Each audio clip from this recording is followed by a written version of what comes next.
Pozdrav društvo, evo nas posle malo dužeg perioda i dalje u mojoj mračnoj garaži. Iako sam prehlađen kao pas, danas sam odlučio malo da izađem iz kuće, pošto je već danima kod mene kiša i ružno vreme. Pre neki dan mi je stigao jedan paket koji sam naručio za motor.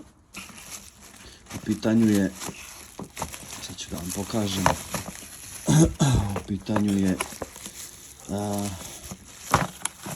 dodatak za kočnicu, za Can-Am. Znači, originalna površina Can-Am kočnice je pomalo mala i može lako da se desi da promašite usred hitnog nekog kočenja, promašite stopalom kočnicu. Nije često, ali može da se desi, i da bi to izbegao, naručio sam ovu, kako da je nazovem, stopicu koja se montira direktno na fabričku kočnicu. Sama montaža je jako jednostavna, nije ništa komplikovano, to ću vam pokazati o čemu vam pričam. Znači, kada stanete nogom na ovaj štender, sama površina kočnice je relativno mala i možete da promašite taj deo kočnice stopalom. Znači, ako držite nogu ovde, može da se desi da vam prilikom nekog hitnog kočenja noga sklizne sa same kočnice. Znači, da bi tu mogućnost izbegao, da mi se desi ili da mi patika kada je mokra ili tako nešto sklizne sa ove kočnice, naručio sam ovaj deo koji ću montirati, koji će znači biti malo duži, odnosno bit će površina malo duža i veća, i onda je ta mogućnost da vam noga sklizne sa ove kočnice mnogo manja. Šta je suština? Suština je da se ova dodatna površina zavrne sa običnim šrafovima koji dolaze u paketu. Znači, ova donja površina se zavrće sa 2 šrafa ovde za gornju površinu. Gornja površina se navlači na ovu postojeću kočnicu i hvata se kroz ove 2 rupe, se hvata od dole za fabričku kočnicu. Znači, ništa nije komplikovano da se namesti, treba vam 3 do 5 minuta, zavrnete šrafove i to je to. Ona je, znači, već ima ležište gde kočnica naleže, gde ulazi, i to je cela procedura montaže. Znači, vidite sami da je onda sama kočiona površina mnogo veća i bezbednija za vožnju. Znači, zavrćem šrafove i pokazat ću vam kako to na kraju sve izgleda. Sad ću da vam pokažem kako šrafovi izgledaju. Znači, ova 2 kratka šrafa se šrafe kroz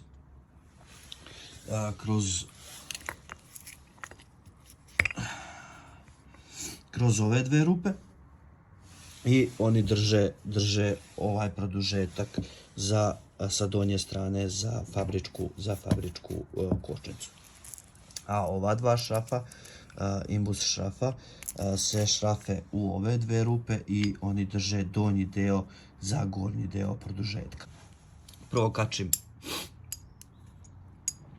donju površinu za gornju površinu sa ova 2 velika šrafa. Znači, samo zavrćem rukom da ih sastavim ovlaž.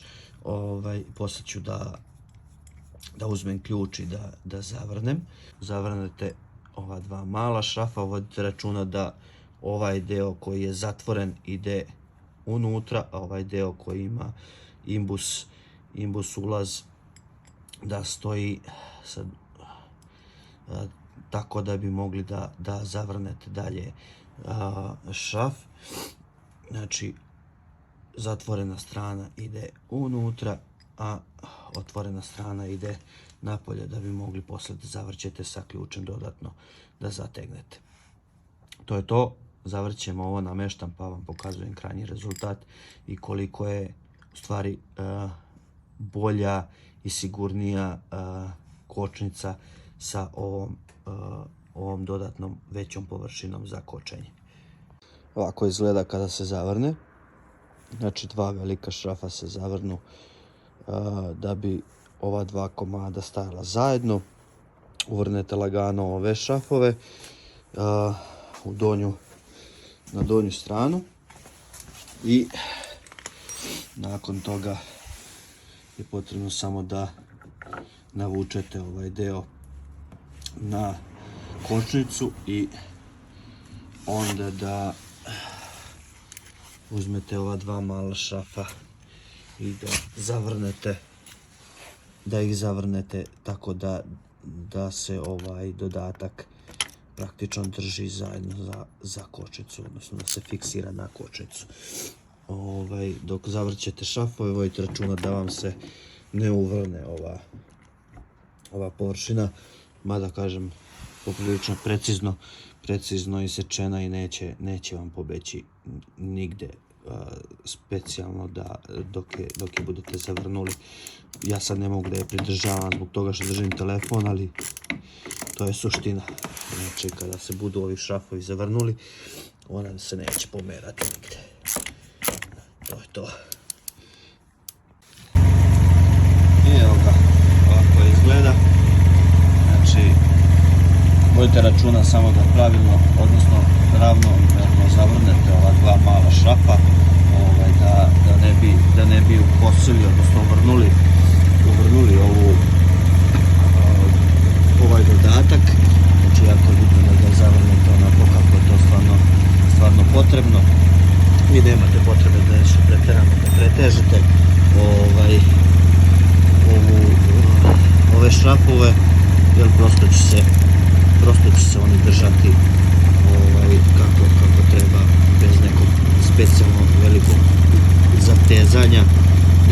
Nema gdje da površina ode. Vidite sad i sami da je gazna površina kočnice sada mnogo veća i nemate više mogućnost da vam noga spadne sa kočnice. Znači, celim stopalom praktično kočite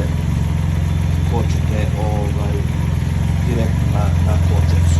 Nemate više mogućnost da vam noga pobegne slučajno sa kočnice.